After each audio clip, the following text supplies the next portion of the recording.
आज इस वीडियो में जानेंगे मोहम्मद पैगंबर की सबसे पहली शादी के बारे में, यानी कि मोहम्मद पैगंबर ने जो खदीजा से शादी की थी उसके बारे में। मैं साथ ही साथ आपसे बताता चलूं कि खदीजा की मोहम्मद पैगंबर से पहले दो शादियां और हुई थी, जिससे खदीजा को दो बच्चे भी थे।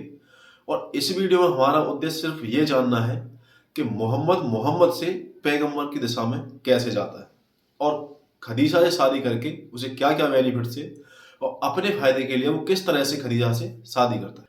अबू तालिब ने 25 वर्ष की उम्र में मोहम्मद को एक नौकरी दिलवा दी।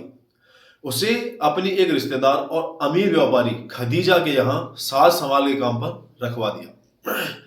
खदीजा करीब 40 वर्ष की सफल व्यापारी और विधवा महिला थी। खदीजा के हुक्म पर एक बार मोहम्मद खदीजा का सामान बेचने और कुछ सामान खरीदने के लिए सीरिया गया। मोहम्मद जब लौट के आया तो खदीजा उसके प्यार में गिरफ्तार हो चुकी थी। खदीजा ने अपनी एक नौकरानी के माध्यम से मोहम्मद के पास शादी का प्रस्ताव रखा या प्रस्ताव भेजा। मोहम्मद को धन की जरूरत थी और एक ऐसे साथी की भी जिसके साथ वो अपना दुख सुख साझा कर सके।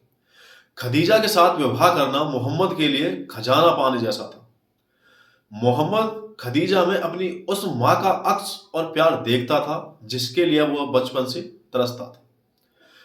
दूसरे, इस शादी से उसे आर्थिक सुरक्षा भी मिल जाती और उसे फिर कोई काम धंधा करने की जरूरत नहीं पड़ती। इसका एक ये मेन रीजन था कि अगर वो खदीजा से शादी कर लेता है तो खदीजा बहुत बड़ी व्यापारी थी और वो था गरीब। अगर वो उससे शादी कर लेता है तो उसे कमाने की जरूरत फिर कभी नहीं पड़ती। इस शादी का सबसे जो मेन रीजन था वो यही था। खदीजा अपने युवा पति की जरूरतों का कुछ अधिक ही ध्यान रखने लगी। वह मोहम्मद की देखभाल करने और उसके लिए अपना सब कुछ लुटाने और आत्म बलिदान में खुशी हासिल करने लगी। यही यही एक वजह थी खदीजा के बर्बाद होने की। आपको पता होगा कि इस शादी के बाद खदीजा वहां सबसे अमीर महिला थी और सबसे गरीब महिला बन गई थी, क्योंकि मोहम्मद तो कुछ कमाता नहीं था, उसे तो सिर्फ खर्च करने से मतलब था। मोहम्मद न तो सामाजिक था और ना ही उसे काम करना अच्छा लगता था। वह दुनिया से अलग थलग रहकर अपने विचारों में खोए रहने वाला इंसान था। जब वह बच्चा था तो उस समय भी अपने हम उम्रों से बचता फिरता था और उसके साथ नहीं खेलता था, उनके साथ नहीं खेलता था। वह अक्सर अकेला और विषादग्रस्त दिखता था। वह शायद ही कहीं हंसता था और यदि कहीं हंसा भी तो लड़कियों की तरह मुंह छिपा लेता था।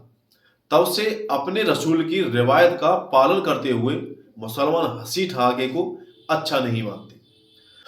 अपने एकांकी काल्पनिक संसार में मोहम्मद अब निठल्ला व अवांछित बच्चा नहीं था, जैसा कि जीवन में प्रारंभिक वर्षों में उसने स्वयं को पाया था, बल्कि उसे इस संसार में प्यार, सम्मान, प्रशंसा मिलती थी और उसका भय मिश्र प्रभाव भी था।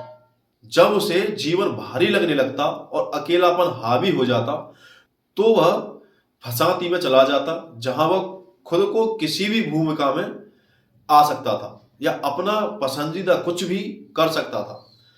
उसने बहुत कम उम्र में उसी समय यह सहारा ढूंढ लिया होगा जब वो अपने लालन पालन करने वाले परिवार के साथ रहता था और रेगिस्तान में अपने अकेलेपन के साथ दिन बिताता था।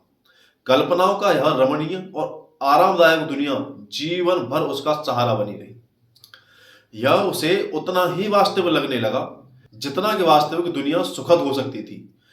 बीवी और 9 बच्चों को छोड़कर मोहम्मद मक्का के पास स्थित खोह में चला जाता और दीन दुनिया से व्रत अपने विचारों व स्वप्न में खोया रहता था और अपनी दुनिया वही बना ली थी सपने में।